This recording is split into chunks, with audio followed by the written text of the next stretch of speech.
Sí. ¿Sí, ahora? ¿Ahora ya se me oye? Vale, pues vamos a continuar con los encuentros. Os damos las gracias por haber sido lo más puntuales posibles. Ahora sí. Bueno, pues vamos a retomar de nuevo los encuentros después de esta breve pausa para el café. Por favor, si comenzamos puntuales, podremos aprovechar al máximo la presencia de Marcos aquí ahora de forma individual en esta mesa y podremos terminar también puntuales porque a las 3:30, a la 1:30 tenemos la hora para la comida. Entonces, pues eso, muchas gracias, bienvenidos y bienvenidas de nuevo. Y como os comentábamos, retomamos los encuentros para abordar esta conferencia sobre el acceso a la cultura a través de la comunidad digital.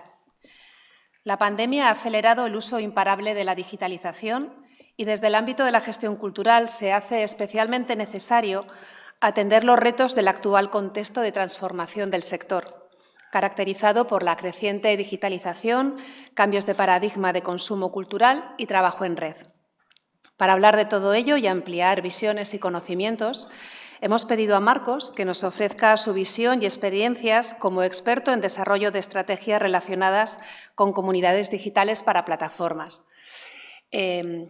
Este formato es una intervención, una conferencia, pero por supuesto os pedimos que en cualquier momento, si tenéis cualquier pregunta, cuestión, consulta, aclaración que queréis hacer, pues sentiros libres de pedir el micrófono. Mejor que hablemos por micrófono para las personas que nos siguen por streaming y también para el auditorio. Y nada, cuando tú quieras, Marcos, encantados. Muchas gracias. Gracias. Buenos días a todas y a todos, aunque ya nos hemos visto antes. Vamos a ser puntuales porque la comida es sagrada, como todos sabemos. Quiero recalcar este aspecto un poco conversacional de todo esto. Lo estábamos comentando ahora que yo no me siento especialmente cómodo sentado aquí delante de un ordenador, sentado delante de una audiencia que más o menos pueda tener un interés en lo que yo les vaya a contar o no. Creo que tiene mucho más provecho que todo lo que acabáis de hacer en la sala del café lo traslademos aquí conmigo, aunque haya un micrófono delante, aunque veáis una pantalla muy grande aquí detrás, aunque penséis que hay gente en YouTube viéndoos ahora en directo. Creo que todo esto tendrá sentido y tendrá valor en tanto en cuanto pues haya una bidireccionalidad y no alguien que os cuenta algo que, insisto, os puede contar cosas que os interesen más o menos, ¿no? Como os avanzaba antes, además, tengo esa sensación permanente casi de síndrome del impostor, un poco por también el recorrido profesional que he ido haciendo. He estado, creo que, bajo varios sombreros. He sido músico profesional durante 10 años, por lo tanto conozco bien las realidades de la industria musical. Actualmente, además, trabajo con varios proyectos relacionados con la industria musical en diferentes ámbitos, también con la docencia. He trabajado para el sector público, como os decía, en el ámbito internacional, he trabajado para el sector privado, dentro del ámbito museístico y de la gestión cultural más institucional, y ahora trabajo para TikTok. Es algo que no habéis visto en el programa porque, por unas cuestiones evidentemente internas, yo aquí estoy como orador o como speaker de forma absolutamente personal y no representando en ningún momento a ninguna compañía ni institución, ¿no? Pero dicho esto, como antes, ya en algún ejemplo con alguien que he hablado, justamente salió el ejemplo de TikTok, que sepáis que todo lo malo que tengáis que decir de TikTok me lo podéis decir tranquilamente, porque se trata de hackear desde dentro, ¿no? Entonces, en todo lo posible lo haremos. Pero bueno, fuera de bromas, cuando me planteaba también y me proponían desde cuna afrontar esta mesa, este taller, alrededor de comunidades digitales, el papel de la cultura en todo ello, el acceso a esas comunidades desde el punto de vista de la cultura, yo mismo me planteaba qué sería más provechoso si yo estuviese, como he estado muchas veces allí, para incorporar quizás a nuestra reflexión diaria, ¿no? Ya os adelanto que no os voy a dar un catálogo de buenas prácticas ni de casos de éxito, que creo que todos conocéis, que el Museo del Prado lo hace muy bien en TikTok. Pues perfecto, tenéis ahí accesible esto al alcance de vuestro teléfono móvil y no tiene ningún sentido que yo os explique esto, pero sí que creo, y por eso también os decía antes que había caído en la trampa de las definiciones, creo que era importante delimitar de qué hablamos cuando hablamos de comunidad, cuando hablamos de comunidad digital, cuando hablamos de cultura dentro de la comunidad digital. ¿Qué supone eso? Antes hablábamos también de estos públicos, de los no públicos, de la economía de la atención, de todo esto. ¿Cómo eso lo podemos incorporar quizás a nuestro día a día o a nuestro discurso práctico en nuestro desarrollo de la profesión, ¿no? Voy a intentar ser, como digo, muy directo, muy breve, porque creo que a estas horas tampoco tiene mayor sentido que nos vayamos a lo teórico, pero he caído en la trampa y he ido buscando definiciones que quizás nos van a poner en el contexto de lo que después quiero explicar, ¿de acuerdo? Y lo primero que me preguntaba era de qué hablábamos cuando hablábamos de una comunidad, y lo que posteriormente me ha sucedido, y creo que a vosotros y a vosotras puede sucederos lo mismo, es que cuando buscaba definiciones e intentaba comprender más conceptualmente el término comunidad, me daba cuenta de que estaba intentando buscar una definición de cultura también, ¿no? Que antes hemos hablado de que en todos estos encuentros siempre hay alguien que saca a la palestra, vamos a intentar definir qué es la cultura y por ende qué no es cultura, y eso siempre es un terreno, bajo mi punto de vista, pantanoso y y complicado, ¿no? He buscado ciertas definiciones que me ayudan a llevar al terreno que yo quiero llevarme el discurso, pero una de las definiciones de comunidad, como veis ahí, es un conjunto de personas que viven juntos, conviven juntas, bajo ciertas reglas y que tienen los mismos intereses, ¿no? Y ponía el ejemplo de una comunidad de propietarios. Una segunda definición adicional a la comunidad podría ser un grupo social del que forma parte una persona, ¿no? Y esto quiero creer que nos empieza a sonar ya a aspectos culturales o a aspectos que seguramente todas y todos hemos escuchado respecto a la definición de cultura, ¿no? He ido recalcando también algunos términos que me gustaría compartir con vosotras y vosotros alrededor de propósitos, intereses, rasgos comunes que pueden ser de muchos tipos, de idioma, de territorio, de costumbres, de religión, de valores, que son compartibles. La comunidad no se entiende si no hay algo para compartir y si no es bidireccional, y esto tiene también importancia y quiero que os lo guardéis para lo que después vamos a hablar, esa bidireccionalidad, y que normalmente suele tener más sensación de horizontalidad que de jerarquía, o al menos debería de ser así, ¿no? O al menos en origen una comunidad podría considerarse como horizontal y no jerárquica. ¿Y qué es una comunidad digital? Aquí añadimos el término digital, ¿no? Una de las definiciones que he encontrado es grupos de individuos, instituciones que se organizan igualmente en torno a una serie de intereses o lugares comunes o necesidades y cuyas interacciones y vínculos se generan en un entorno virtual, cibernético, llamadlo con el término que más a gusto os consideréis en él, ¿no? Y quiero recalcar 3 puntos que me parecen importantes para también aterrizar de qué hablamos cuando hablamos de comunidades digitales dentro del mundo de la cultura, y es la comunidad digital como espacio físico y virtual, es decir, no solo espacio virtual. Aquí tenemos un maravilloso ejemplo, tenemos un espacio, creo que físico, evidentemente, pero también un espacio virtual, porque estamos saliendo directamente por la plataforma de YouTube. La comunidad digital como sentimiento de pertenencia, y aquí hablábamos justo antes de empezar que creo que pocas profesiones y pocos sectores tienen más sentimiento de pertenencia y más militancia que lo cultural y lo creativo desde todo punto de vista, lo cual está muy bien, porque no siempre es así.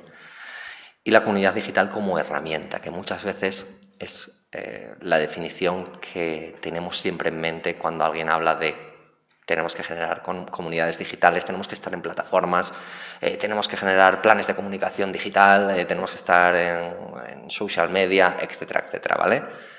Creo que estos 3 acercamientos a lo que podría ser una comunidad digital nos ayudará también a conceptualizar mejor, al fin y al cabo, cuestiones que nos sirvan una vez más para nuestro día a día. Y ahora me voy con cultura, y todo lo que he dicho hace una hora pues viene contra mí, ¿no? Y es que yo también he caído en buscar intencionadamente una definición de cultura que me sirva un poco de hilo conductor, ¿no? Como hemos visto esta mañana, hay tantas definiciones de cultura. Yo siempre digo que, y el dicho popular dice que todo el mundo es presidente del gobierno, seleccionador nacional, y también seguramente que todo el mundo tiene una definición de lo que es cultura. Y ahora todo el mundo será especialista en la guerra de Ucrania y bueno, estas cosas que van pasando, ¿no?, habitualmente. Pero es verdad que no estoy especialmente cómodo, como os decía, con definiciones cerradas, pero sí que he buscado algo que me sirve como hilo conductor, y es una definición holística, que es una palabra muy rimbombante de la cultura, que es la transmisión de información, los modos de hacer las cosas, las costumbres que a través de medios sociales se van generando de generación en generación, bien sea por vínculos familiares, sociales, etcétera, ¿no? Creo que es importante recalcar a través de medios sociales, porque una vez más, cuando hablamos y hablaremos más adelante de redes sociales, plataformas sociales y todo esto, de algún modo nos han robado el término y los vínculos sociales y las redes sociales se las han apropiado una serie de plataformas que han decidido que eso es lo social, ¿no?, en el ámbito virtual, cuando, como hemos dicho antes, hay muchas fórmulas de sociabilidad. Y después el término subcultura, que creo que tiene mucho sentido y del cual se aprovechan también todos los agentes que conforman este ámbito tan etéreo de lo digital, que es el término de subculturas, ¿no? Que es el término al final de hablar de qué nos diferencia o qué queremos que nos diferencie o cómo nos sentimos nosotros a la hora de diferenciarnos en cuanto a gustos, intereses, creencias respecto a lo común o lo general, ¿no? Es decir, nosotros estamos bajo un paraguas cultural que nos viene dado, evidentemente, pero, y esto en la época adolescente, quien tenga hijos e hijas adolescentes, a mí todavía me va a tocar un ratito más tarde, lo hablábamos antes además, habrá visto que todo el mundo tiende a diferenciarse, ¿no? Y a mí me gusta mucho el reggaetón, y a otra persona le gusta mucho la música urbana, y a otra persona le gusta mucho el macramé. Y todos tienden a definirse y a individualizarse también desde lo digital y sobre todo desde lo digital, puesto que todo el contexto digital ayuda, porque es algo que le interesa, a diferenciarse y a delimitarse por verticales. Para que os hagáis una idea, el concepto que se utiliza en este tipo de ámbitos digitales es el de la verticalización, ¿no? Todo está dividido en verticales. Tenemos interés en vertical deportes, tenemos interés en vertical entretenimiento, y dentro de todo eso entran las subverticales de artes escénicas o arte contemporáneo, ¿de acuerdo? Creo que no estaría mal, por cierto, que desde lo público, como antes hemos visto, también empezasen. Soy muy fan, por cierto, del apropiacionismo, que no deja. Antes he escuchado hablar de que todo lo que no es tradición es plagio, y todo el plagio o mucho del plagio se convierte en tradición. Creo que todos y todas en nuestro día a día hemos utilizado eso en nuestro favor. Creo que Fernández Mayo, no sé si conocéis a Agustín Fernández Mayo, escritor que tuvo ciertos problemas con un libro de Borges y con su viuda, etcétera, hablaba del término apropiacionismo desde ese punto de vista, ¿no? Es decir, nada es totalmente original y más vale que nos autoconvenzamos de ello y que intentemos utilizar eso en nuestro favor, ¿no?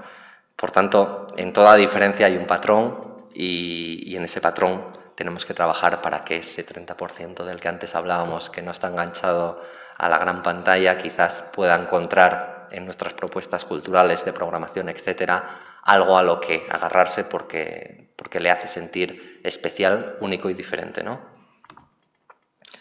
Y también se me ha ocurrido de repente pues decir, bueno, pero ¿qué tanto las plataformas digitales saben de mí? ¿Qué tanto una plataforma digital me puede encasillar dentro de una comunidad digital con el afán de venderme, indudablemente? Y he hecho este ejercicio, ¿no?, el otro día sobre mí, y era ¿qué sabía Google de mí?, ¿no? Y esto todos lo podéis hacer en base a las búsquedas, a esas cookies que aceptáis porque no queréis hacer un paso de más y demás, ¿no? Y he descubierto que tenía aproximadamente pues unos 250 atributos sobre mí que yo le había ido mostrando, ¿no?, pero que no era del todo exacta, ¿no? Y de repente pues consideraba que yo tenía mucho interés en la vida nocturna y en los restaurantes y demás cuando acabo de ser papi, en marcas de automóvil cuando yo hace un año que me he comprado el coche y ya no me interesa para nada los nuevos lanzamientos de vehículos. Sí que es verdad que practico ciclismo, entonces sí que me interesa y compro mucho online cosas de ciclismo, entonces ahí sí que he acertado. Información relativa a bebés, os podéis imaginar por qué, porque todo lo intentamos buscar por Google, como que vamos a encontrar respuestas básicas y mágicas. Y marcas de ropa, que una vez más creo que no es ni me define, ¿no? Pero sin embargo creo que no estaba descubriendo qué intereses reales tengo yo, qué tipo de música me gusta, dónde consumo esa música, cuál es la última exposición que he visto, qué planes tengo para el verano, porque a lo mejor no los estoy buscando vía Google, ¿no? Por lo tanto, en muchas ocasiones esos intereses no están cubiertos, aunque creamos que sí, aunque todos digamos que cuando hablamos por WhatsApp con alguien y decimos motosierra, después nos aparece un anuncio de una motosierra cuando volvemos a abrir Internet, ¿no? Y es importante saber que que incluso esos aparatos que nos resultan tan lejanos y esas estrategias que nos resultan tan lejanas de segmentación, de nos tienen controlados, de nos conocen al dedillo y demás, no son tales. O sea, todo el mundo, antes hablábamos de la economía de la atención. La economía de la atención tiene sentido en tanto en cuanto conocemos a quienes queremos atraer la atención, ¿no? Y aún hoy, por mucho que creáis, una institución cultural no está tan lejos de una plataforma tecnológica en términos de conocer a sus públicos. Más aún, cuanto más local sea vuestro trabajo, más oportunidades de conocer a vuestro usuario tipo, de trazar un perfil, de explorar nuevos públicos, de determinar quiénes no son vuestros públicos, de incentivar a nuevos públicos, sean jóvenes o no tan jóvenes, y pienso en personas de mediana edad y de la tercera edad que muchas veces son no muy tenidos en cuenta en programaciones, estrategias, etcétera, etcétera. Este tipo de cuestiones creo que no os tenéis que dar por vencidos a modo de, voy a decir, excusa por el hecho de que desde lo pequeño, desde lo local, desde lo diario, creáis que no tenéis las herramientas para investigar y para proponer. Bien, hacía un retrato un poco global, generalista de todo ello para sacar determinados puntos que creo que son interesantes, ¿no? Por un lado, dentro de una comunidad, sea digital o no, siempre hay rasgos o intereses comunes, hay una relación entre pares, sea esta horizontal o vertical, hay vínculos afectivos, hay una sensación de pertenencia a algo, todo el mundo necesita sentirse parte de algo, sea algo general, sea algo muy de nicho, muy de subcultura. Hay niveles de participación, hay gente que produce, hay gente que consume, hay el término que todos conocéis de prosumidor, hay gente que no sabe que está produciendo, pero está produciendo, hay no usuarios, hay muchos tipos de roles, ¿no? Hay medios sociales, y los medios sociales, insisto, no son solo digitales. Hay plataformas, es verdad, pero también hay cafés, hay momento de comida. Lo hablábamos antes, que seguramente este tipo de encuentros en un futuro, ojalá sea así, yo seré el primero en aplaudirlo, se generen en torno a la sala donde estabais en el café, charlando de igual a igual, con o sin micrófonos, y en un formato donde todo el mundo, sin ni siquiera levantar la mano, a modo conversacional, pueda exponer sus ideas, sigan el hilo conductor de alguien, que en este caso soy yo, está proponiendo o no. Creo que lo relacional y lo conversacional tienen mucho más interés, sobre todo en este tipo de sectores, de donde se generan relaciones, alianzas y vínculos afectivos también, y por lo tanto comunidad, que un foro donde alguien habla y otros escuchan, ¿sí? Y la necesidad de diferenciación que hablábamos en torno a ese tipo de subculturas verticales, etc. Sé que me estoy metiendo en el ámbito de lo teórico. Una vez más, soy un ser absolutamente contradictorio. Es algo que dije que no iba a hacer, pero todo tiene un porqué. ¿Qué tipos de comunidades digitales? Todo esto, insisto, son definiciones que por el mero hecho de ser definiciones son parciales. Por favor, no os toméis esto al pie de la letra para que mañana, cuando alguien nos pregunte qué tal ha ido el encuentro, os diga, no, pues ha habido ahí un chico que nos ha dicho que había 5 tipos de comunidades digitales, y yo creo que no, que es que hay muchas más, ¿no? Tomáoslo como un mero aterrizaje, pero sí que podemos definir que hay tipos de comunidades digitales que se basan en la acción, es decir, desde cualquier tipo de grupo en una plataforma social, por grupo de interés, por una creencia religiosa, política, porque alguien sigue a un determinado personaje público, etc. Y además participa y se siente parte activa de todo ello. Circunstancial, de repente yo tengo un hijo y me veo en el chat de WhatsApp de los padres de la guardería, como todas y todas también podéis imaginar. Emocional, temporal. Yo he estado viviendo fuera de España. Cuando me mudo a España, pues evidentemente mi contexto cambia y por lo tanto mi comunidad también cambia, ¿no? Y hay otro tipo de comunidades que se van manteniendo a lo largo del tiempo, como por ejemplo mis amigos de la infancia. Hay grupos de interés, hay comunidades digitales que se basan única y exclusivamente en esos intereses que nos diferencian. Si a mí me gusta la bicicleta, evidentemente voy a estar en foros y comunidades digitales donde se hable de bicicleta, ¿no? Si os gusta el arte contemporáneo, estaréis en foros y comunidades digitales o buscaréis ese tipo de contenido para formar parte de él de una forma activa o pasiva. De lugar, en puro territorio. Muchos de vosotros y de vosotras sois socios de Cuna, por lo tanto, eso os define ya para estar aquí, ¿no? Y de práctica profesional, ¿no? Y os preguntaréis, pero es que hay cosas que se entremezclan, ¿no? Hay cosas que pueden ser de práctica, pero a la vez de lugar o de interés. Efectivamente, una de las definiciones, una de las características de estas comunidades digitales es que no son compartimentos estancos, que son comunidades que se entrelazan. Tú puedes tener un interés espectacular en las artes plásticas o en las artes escénicas y además ser un profesional de ello. Y como antes decíamos, creo que el sector además es un muy claro ejemplo de cómo nuestra pasión se convierte en nuestra profesión en el mejor de los casos. No siempre, a veces solo intentamos que se conviertan en nuestra profesión y no lo conseguimos, ¿no? Y esto era un vídeo, pero que no os quiero poner porque vamos cortos de tiempo, pero está la pata de qué tipos de comunidades hay, está una segunda pata de qué tipo de plataformas digitales hay, ¿no? Y aquí una vez más me podéis decir, claro, pero hay plataformas sociales o de entretenimiento, hay plataformas educativas, hay plataformas musicales, pero también hay plataformas de pago, plataformas bancarias que también se pueden definir como plataformas digitales, ¿no? Shopify es una plataforma de compra-venta de productos. Este es un vídeo que os invito además a que lo busquéis en YouTube, que es cómo han ido evolucionando las plataformas denominadas sociales o de contenidos a lo largo del tiempo, ¿no? Esto es a abril de 2022 en número de usuarios globales. El vídeo comienza en 2006-2007 y prácticamente ninguna de estas plataformas aparece. Si os acordáis, estaba MySpace, estaba todo este tipo de cosas, ¿no? Y esta es otra de las características, que es la volatilidad y de que todo parece frágil al final, porque de todas estas, ¿cuántas conocéis? ¿Alguien ha hablado de o ha escuchado el boom de Clubhouse hace un año? ¿Quién? Que levante la mano, por favor. ¿Tú? Una. ¿Alguien más conoce qué era o qué es? Porque todavía existe Clubhouse. ¿No?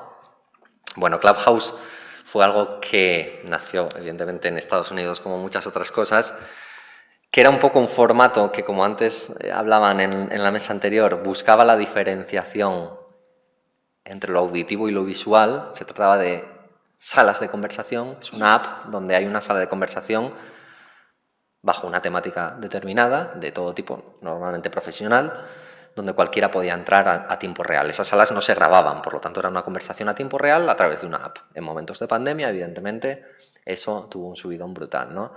Tal como subió, bajó. A día de hoy, digamos que la tasa de abandono de la app tiene 3 dígitos y es un desastre, ¿no? Y se ha convertido en una plataforma donde la gente hace coaching. Entonces te dice, ¿cómo puede ser bueno un Clubhouse? Y te da una charla de cómo puedes ganar seguidores en Clubhouse cuando no hay nadie en Clubhouse, ¿no? Bueno, como esas plataformas, muchas otras. He puesto OnlyFans y lo he puesto con toda la intención porque OnlyFans se autodefine como plataforma de contenido. Es más, OnlyFans nació no como lo que muchas y muchos de vosotros ahora conocéis, sino como una plataforma donde los creadores, a modo de Patreon, tenía la posibilidad de subir contenido para que alguien, un suscriptor, alguien interesado en ese contenido, pagase una suscripción mensual o semanal por ello, ¿no? Luego ha derivado en el contenido que todos sabéis. Pues que tenemos Twitch, todos sabéis qué tipo de plataforma es Twitch. Facebook, que ahora es Meta, tiene una pata que aún se sigue llamando Facebook Gaming.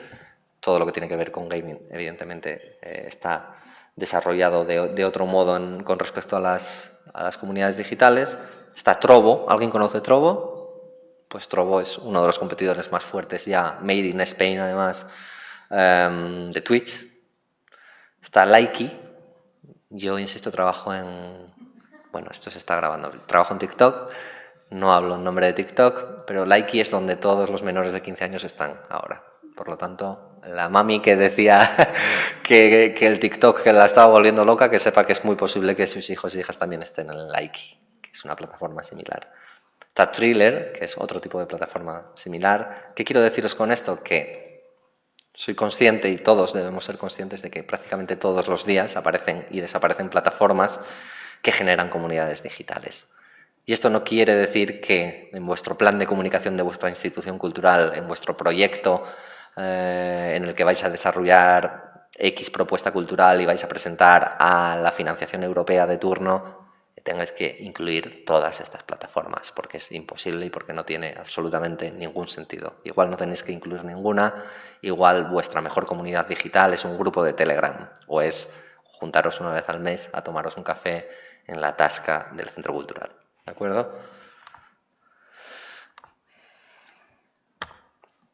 ¿Preguntas, dudas? ¿Algo? No. Bien. Reflexión, antes de ir al siguiente bloque, sobre lo que son o deberían ser las comunidades digitales. Son comunidades que nos permite conocer a nuestros afines en términos de intereses de todo tipo, que nos permite atraerlos, fidelizarlos, retenerlos e incentivarlos, o incluso dejarlos ir cuando cambiamos nuestra misión. Que son capaces de emitir información veraz, nadie mejor que uno mismo para contar lo que hace, y además uno a uno en tiempo real. Este es el ejemplo. Estamos saliendo en vivo y toda equivocación que yo cometa, si hay alguien de mi trabajo viéndome, pues luego me dirá, oye, ¿qué has dicho? No sé qué, ¿vale?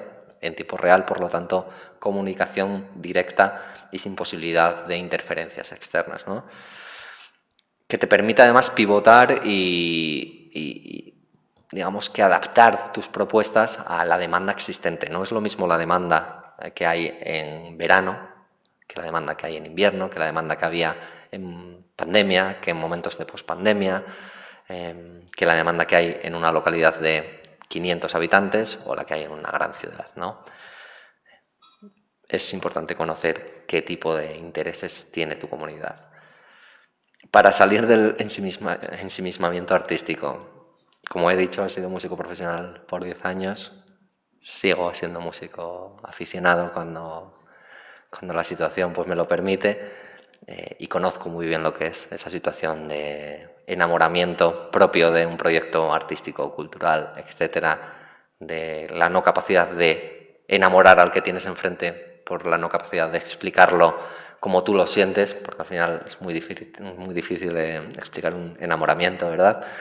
Y cómo muchas veces nos enfadamos cuando no nos entienden, ¿no? Y cómo nosotros intentamos o creemos que intentamos explicarlo de la mejor forma y nadie nos entiende y nadie valora cómo creemos que tiene que ser valorado el proyecto, etcétera, ¿no?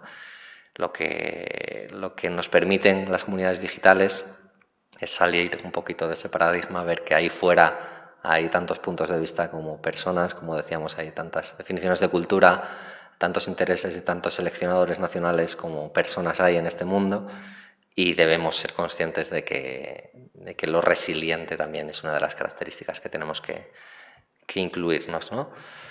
Para repensarnos mientras aprendemos. Esto es un work in progress, esto es algo que nunca termina, esto es un ciclo, esto no es algo lineal que tiene un inicio y un fin, o no debería de serlo. Cuando un proyecto se presenta a una convocatoria pública, tiene un proyecto, tiene un punto inicial, tiene un desarrollo y tiene un fin. Y normalmente ni siquiera el punto final está bien definido, porque ni siquiera esos objetivos, esos indicadores que antes hablábamos, se corresponden con nuestras necesidades en muchas ocasiones. Yo recuerdo de trabajar en convocatorias, licitaciones públicas y demás, donde no se establecían procesos de evaluación posterior. Por lo tanto, tú te ibas para allá, acudías a la ayuda y luego ya saldrá más o menos bien, justificando a nivel fiscal en qué se había gastado el dinero. Después a nadie parecía interesarle si esto se había utilizado correcta o incorrectamente. Afortunadamente esto también va cambiando, ¿no? Y para hacer test A/B, que no sé si alguien ha escuchado alguna vez este tipo de conceptos, pero que básicamente es ensayo-error. Es decir, lanzo A, veo cómo funciona, lanzo B, veo cómo funciona y de repente tengo una comparativa que me permite tomar decisiones de muchos tipos a nivel de programación, a nivel precio de una entrada, a nivel cómo me voy a acercar a los diferentes públicos, a nivel planificación mucho más largoplacista, también para el apartado político. Es una forma de tangibilizar muchas veces el trabajo intangible que desde la gestión cultural se hace, llevárselo a quien tiene poder de decisión y decir, es que he hecho este tipo de test y la conclusión de todo esto es que es mejor llevar esta línea de trabajo en la cual nuestro objetivo último no es llenar las 300 plazas en cada actividad que hacemos en el centro cultural, que también, sino otro tipo de incentivos, porque ya he hecho esa prueba y te traigo cosas tangibles que de otro modo serían difíciles de argumentar, ¿no?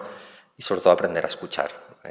Creo que aun cuando todos, quien más, quien menos, nos autodefinimos como que escuchamos a nuestros usuarios, a nuestras comunidades, lo escuchabais antes, ¿no? Con Xi'an, el proyecto de Cultura y Ciudadanía pretende escuchar lo que se está haciendo, pretende aprender de lo que se está haciendo. Debemos realmente aprender a escuchar y después a tomar decisiones en torno a ello, ¿no? No escuchar por escuchar, sino escuchar proactivamente con algún tipo de vocación o intención de cambiar las cosas. ¿Y cómo se hace desde el sector cultural? Y aquí creo que puede ser lo que más os interese a todas y todos los que estáis aquí, ¿no? Dentro del sector cultural podríamos definir como comunidades digitales a aquellos que desde 3 pilares fundamentales están desarrollando su estrategia en ese ámbito, ¿no? Por un lado, las instituciones. Entiéndanse instituciones como instituciones público-privadas o profesionales, individuales o en modo empresa, que a través de plataformas digitales o de una estrategia digital de generación de comunidades ven una oportunidad directa de comunicarse con su audiencia, con sus usuarios, etcétera, etcétera. Con un concepto, no sé si aquí alguien se dedica de un modo un poquito más específico a la comunicación, al PR, un poquito más tradicional, de algo muy heredado de eso. Es decir, antes sacabas una nota de prensa, hablabas con la prensa local, regional y se tenías el contacto nacional y esperabas que todo el mundo difundiese tu historia, ¿no? Y creo que en buena parte lo institucional sigue en esas. Yo ahora estoy trabajando en una labor de consultoría para una administración pública donde todavía ayer me decían que ellos quieren la página web y que se puede hacer el streaming dentro de la página web y que después toda la agenda cultural esté ahí, pero claro, para eso hay que actualizarla antes de las 7 de la mañana todos los días, cuando ya existe una agenda cultural de otra institución pública del mismo territorio que hace eso. Es decir, el querer estar por estar o el hacer por hacer, porque esto lo he visto en muchos sitios y parece que funciona, ¿no? Y no funciona, porque quizás no es la labor de esa institución el generar ese tipo de contenido, ¿no? Y sobre todo aprenden haciendo, y esto también es algo que seguro que todas y todos habéis ido viendo, que por cuestiones de recursos económicos y de personal muchas veces las personas o los equipos que se hacen cargo de este tipo de desarrollos de comunidades digitales son gente que van aprendiendo según van haciendo, y no está del todo mal, es decir, es un método válido como cualquier otro, ¿no? Pero es verdad que ese ensayo y error también se traslada a este tipo de cosas, ¿no? Y todos seguro que tenéis ejemplos de cosas que se han hecho que igual se habrían hecho de otro modo si fuese hoy, etcétera, etcétera, ¿no? Esto por el lado institución, entendido como digo, de un modo amplio. Tenemos a los particulares, ¿no? A ese término prosumidor, en el cual a todos nos han recalcado que ahora ya los usuarios no son pasivos, sino que los consumidores a su vez producen contenido y que entonces se difumina un poco ese perfil, ¿no? Y pongo entre interrogantes el término creador de contenido, porque de hecho voy a acabar con eso y ahí sí que os voy a apelar directamente, ¿no? ¿Qué es un creador de contenido y cómo se define un creador de contenido? ¿Y por qué un creador de contenido o creadora de contenido se define como se define a día de hoy, ¿no?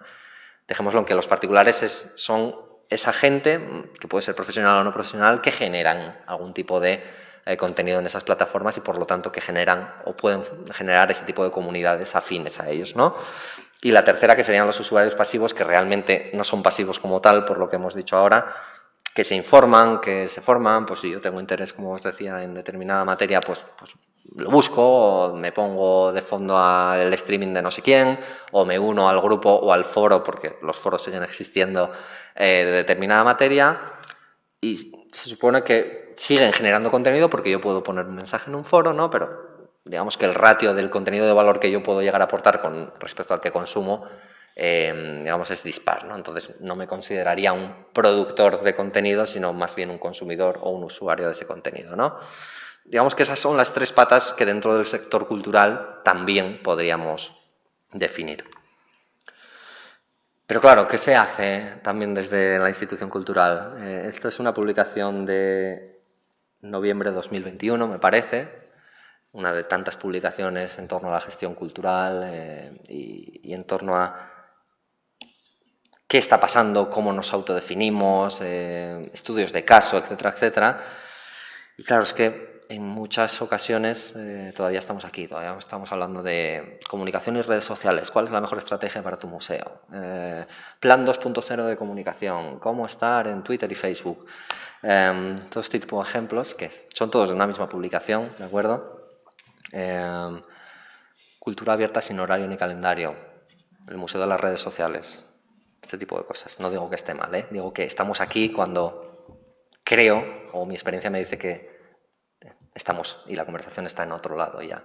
Por lo tanto, huid, no sé si aquí hay representantes políticos o no, lo desconozco, pero huid, por favor, del enésimo plan donde queramos digitalizar la institución cultural X y la digitalización sea igual a abrirse un perfil en no sé qué plataforma y no sé cuánta plataforma, ¿vale? Por favor. Esto es solo un consejo, pero por favor, tomadlo.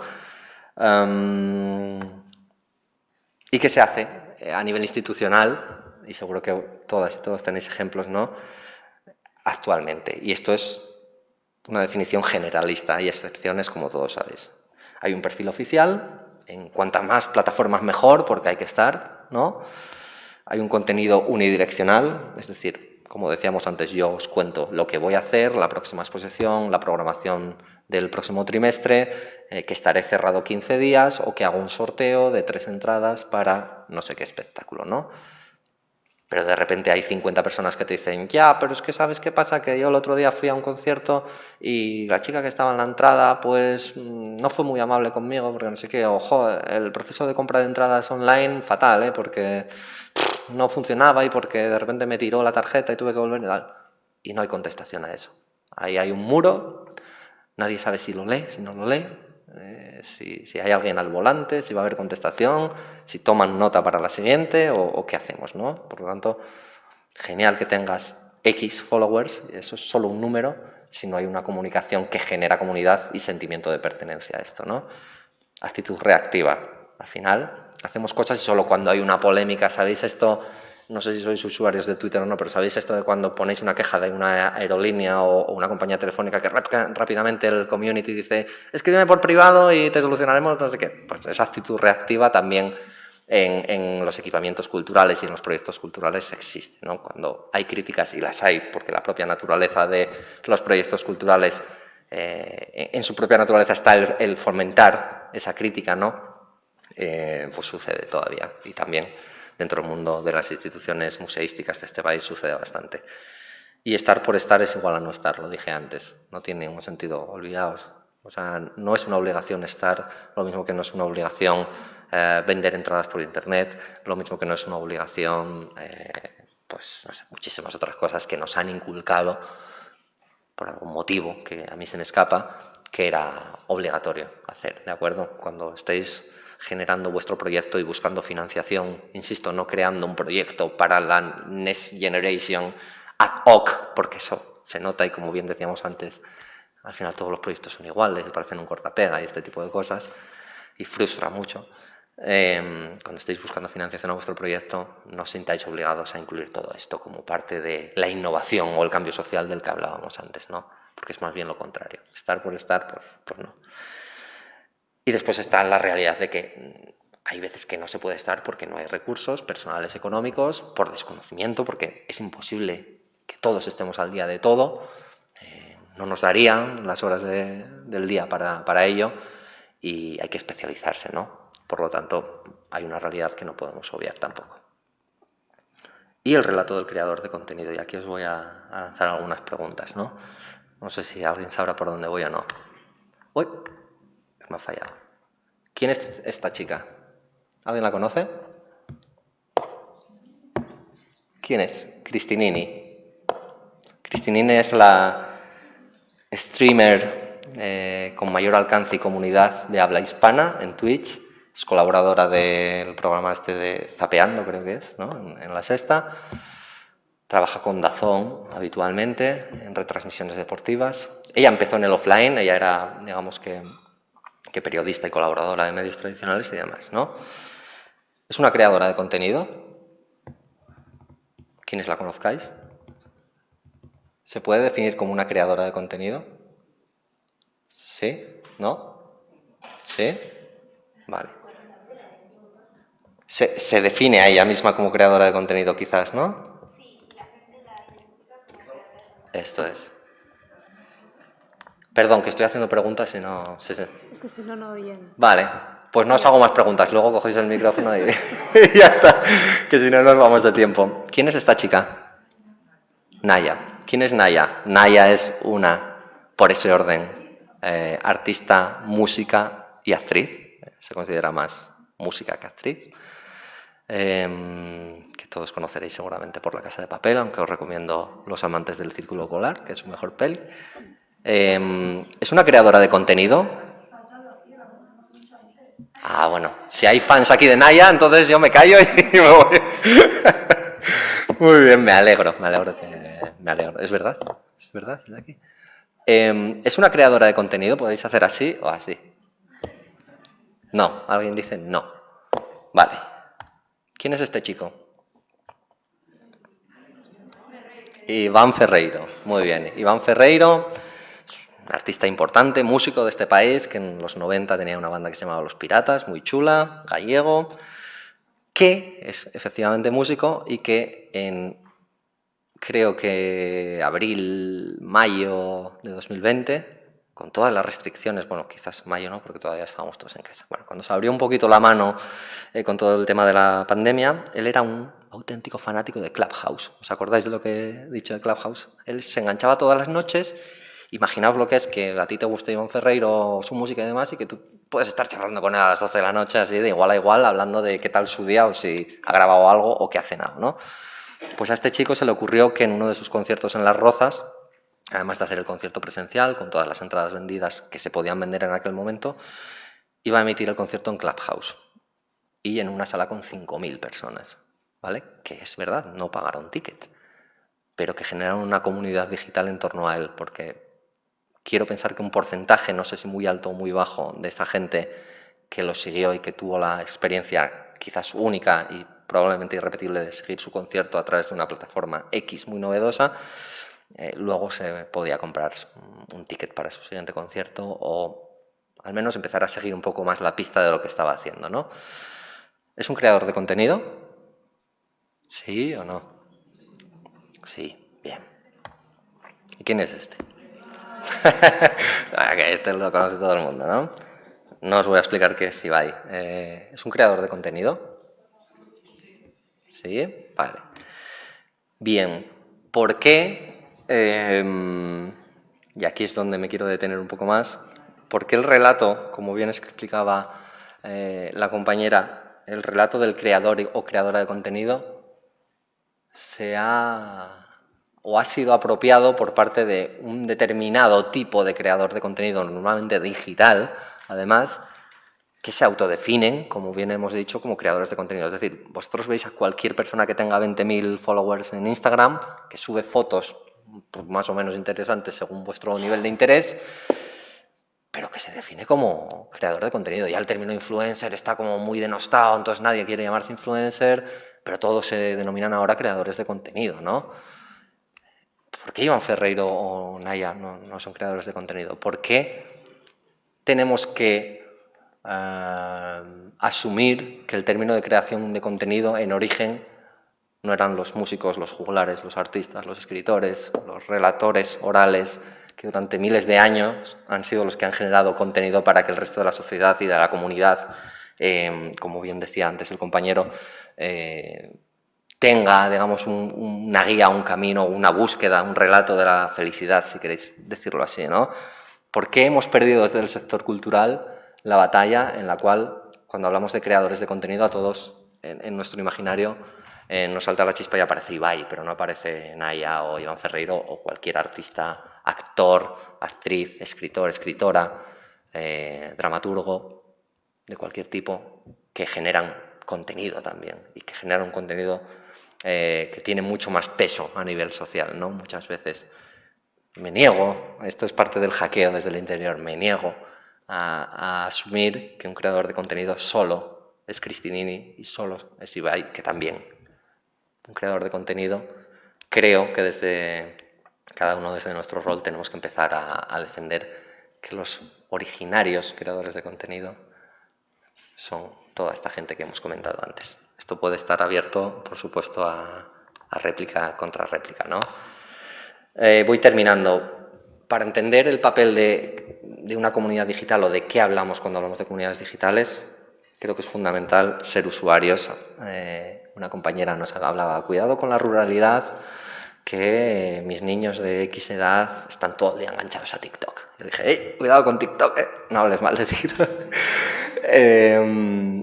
No está mal que sea así, es decir, no es incompatible estar en un ámbito rural, trabajar en iniciativas desde lo rural, por seguir el ejemplo que antes teníamos en la mesa 3, con el hecho de que sean usuarios súper activos de este tipo de plataformas. Más bien diría que es una ventaja porque tienen absolutamente a su disposición más herramientas quizás. Otra cosa es que eso les genere la imposibilidad de disfrutar de otras cosas. Lo que hablábamos del coste de oportunidad, de la economía de la atención y todo lo derivado, ¿no? Pero creo que no tiene nada de malo. Nosotros, por poner un ejemplo, que sé que no hay que poner ejemplos personales, el disco de Vetusta Morla se estrenó en TikTok España. Y no os podéis imaginar la cantidad de gente que jamás hubiese imaginado utilizar TikTok para escuchar un directo, que se bajó TikTok. Y no estamos hablando de gente de 15 años, ni mucho menos. El perfil del usuario de Vetusta Morla no es gente de 15 años, ni de 14 ni de 20, a quienes les gustan los bailes y el lip sync y todo esto. Ser usuario no está mal. Agobiarse por no entender todas las plataformas está muy mal. Se deben comprender los códigos de comunicación y lo específico de cada cual. Al final, todo este tipo de plataformas, de comunidades, se basan en códigos de comunicación. No es tanto la herramienta, no es tanto la plataforma, como cómo se utiliza, de qué forma, cuáles son los códigos que uno puede utilizar, el ejemplo manido de lo bien que está haciendo el Museo del Prado, su comunicación en las plataformas X y demás, ¿no? Entender desde dentro de qué forma se comunica y bajo qué códigos una comunidad se mueve. Si entráis en el chat de un streamer de los que hablábamos, tiene una serie de códigos que si no estás muy dentro quizás no entiendes, ¿no? Una forma incluso de comunicarse o de frases hechas que solo se entienden si formas parte activa de esa comunidad, ¿no? Y se deben, bajo mi punto de vista, entender y aplicar herramientas para establecer relaciones. Y aquí una vez más hago hincapié que no significa abrirse perfiles de todo y estar y decir tengo los perfiles en las principales redes sociales y poner las miniaturas en toda comunicación digital o no digital que se hace de vuestros proyectos y tal. No, es que un proyecto, como digo aquí, no tiene por qué tener solo una comunidad y a esas distintas comunidades se les apela de distintas formas, ¿no? Hay un caso de éxito en Asturias de una escuela municipal de música que ha hecho algo muy sencillo, pero que es tan de cajón que a nadie se le había ocurrido, ¿no? Y es que en un porcentaje de población mayor, una pirámide poblacional bastante adulta, senior, tercera edad, etcétera, etcétera, de repente a nadie se le había ocurrido que la Escuela de Música Municipal tenía que acercarse a los centros de día y a los centros de la tercera edad para llevar ese tipo de actividad a la mayor capa de población que tiene ese territorio, ¿no? Y ha sido un caso de éxito, entre otras muchísimas cosas, porque la labor social que tiene la propia escuela como parte de una entidad municipal y por lo tanto pública era esa difusión y ese contacto con su comunidad. En segundo lugar, porque eso ha permitido que los usuarios, en este caso pues, personas de mediana o de tercera edad, generen un interés por aprender a estudiar un instrumento, en muchos de los casos, o por acudir a actividades musicales o actividades de su propia localidad que antes veían muy ajenas porque no iban con ellos o no entendían de qué iba esto. Y eso ha sido al margen de lo digital. No veréis información sobre esto en Facebook. Esto ha sido alguien que desde la coordinación de esa escuela de música pues ha entendido que formar una comunidad de usuarios pasa por ahí, ¿no? Luego veremos si eso se traduce en los objetivos que alguien le marque o no, pero desde luego es algo tangible que poder defender ante quien sea, ¿no? Para mí es fundamental también saber que es una relación entre iguales, es decir, no es una relación institución-usuario. Si os recordáis, al principio de la charla hablábamos de relaciones horizontales o jerárquicas. Creo que en términos de comunidades digitales tenemos que hablar en lo posible de relaciones entre iguales, puesto que como digo también más arriba, tienen que ser relaciones bilaterales en todo lo posible y que requiere un esfuerzo sostenido y prolongado para un poco volver a hacer una vez más hincapié en que abrirse un perfil para el aniversario de la festividad de no sé qué, generar contenido en el mejor de los casos durante ese año y después abandonar sin más y olvidarse de todo ello es una mala práctica, es decir, no lo hagáis, por favor, que no tiene muchos beneficios, pero sí tiene muchas negatividades para vuestros proyectos, ¿no? Y para la imagen que también vosotros proyectáis a nivel digital y a nivel offline. Creo que me he ido, ¿no? Bueno, no sé cómo vamos de tiempo, ¿vamos bien? No. Justitos. Vale, pues acabo. Esto es un post de esta mañana de una compañera de Israel que a su vez cita una entrevista que han hecho en un medio de Israel donde uno de nuestros compañeros dice que TikTok no es una red social, es una nueva forma de crear cultura. Si vosotros no lo hacéis, hay mucha gente que ya lo está haciendo, ¿vale? Y os lo digo yo que estoy en el día a día. Por lo tanto, está en nuestra mano recuperar el relato, no perderlo, que esa nueva forma de crear cultura no solo venga de este tipo de plataformas, que viene porque no está en nuestra mano decidir que no sea así, sino que incorporemos, intentemos entender en el contexto en el que habitamos y aprovecharnos de todo esto. ¿De acuerdo? Creo que nada más, no me quiero extender mucho. Muchas gracias.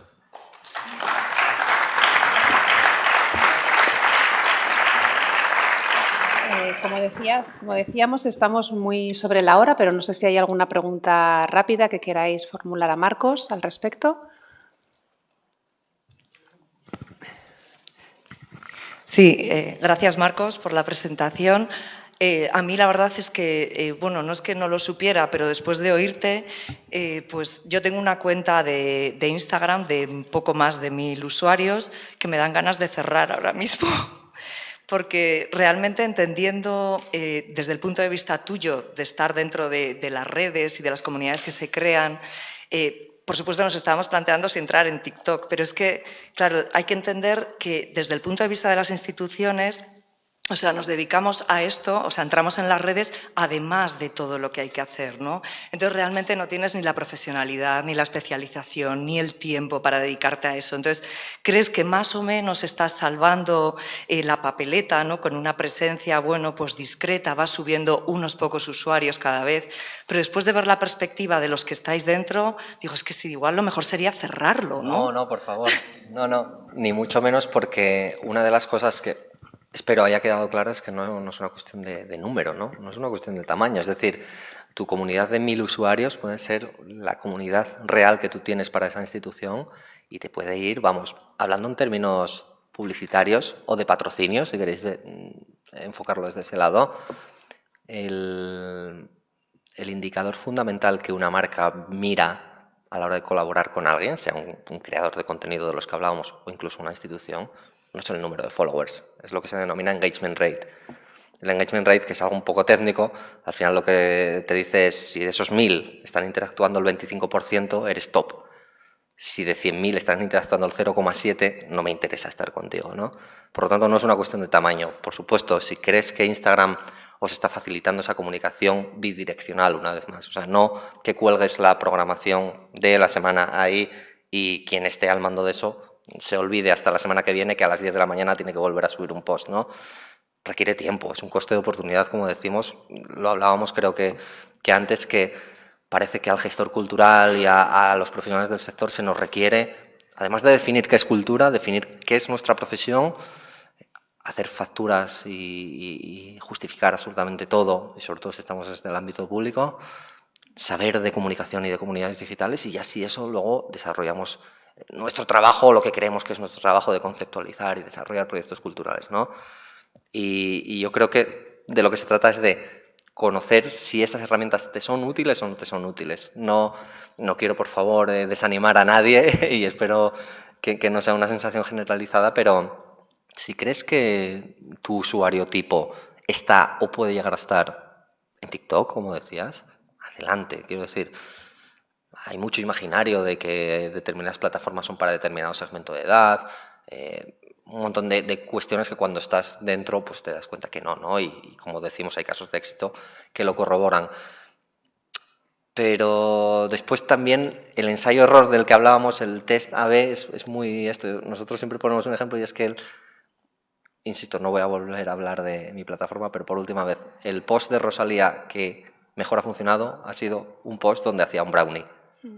¿De acuerdo? Quiero decir, después, ¿cómo estar? ¿Qué haces? Hay muchísimos ejemplos. Podéis buscar, cuando os apetezca, museos que están en plataformas, casos de éxito, y os pondré un listado de los 7, 10 ejemplos de museos que están en donde sea, en Instagram, TikTok y demás, y veáis qué tipo de contenido generan. Y no están poniendo la programación de las visitas guiadas de esta semana. ¿Sabes? Están explicándote la obra o están explicándote a modo de complemento de una visita guiada cómo esto, o están behind the scenes en la previa del concierto que estás preparando para esta semana. Un montón de posibilidades que tienes que entender si son válidas o no para tu comunidad, pero que no por tener 1000 seguidores eso quiere decir que tengas que cerrar nada. Pues muchas gracias, Marcos, por tu participación. No sé si habría alguna pregunta más, pero el tiempo nos apremia. Y, bueno, pues eso, una vez más, darte las gracias. Yo creo que ha sido una charla que nos ha llevado mucho, sobre todo a mí me deja la reflexión que no es tanto el qué, sino el cómo, y plantearnos siempre con criterio hacia dónde queremos, escuchar a las comunidades, a nuestros públicos que nos están interpelando y dándonos quizás muchas pistas a cómo definir ese cómo, y en función de los recursos, que siempre son limitados, poder aterrizar. Y bueno, pues a todos y a todas, muchas gracias de nuevo por la puntualidad. A las 3:30, perdón, y dale con las 3:30. A la 1:30 tenemos la comida, ya son 1:30, pero el restaurante que hemos reservado el menú, que es a 12 euros, está aquí cerquita, a 300 metros, se llama Arcangoa, si no me equivoco. Cristina nos dirá cómo llegar, y sí que a las 3:30 retomamos de nuevo los encuentros, ¿vale? Con una performance de mano de Leticia Morales, que será justo en la zona de la biblioteca. Así que disfrutar de este receso y volvemos en un ratito. Gracias.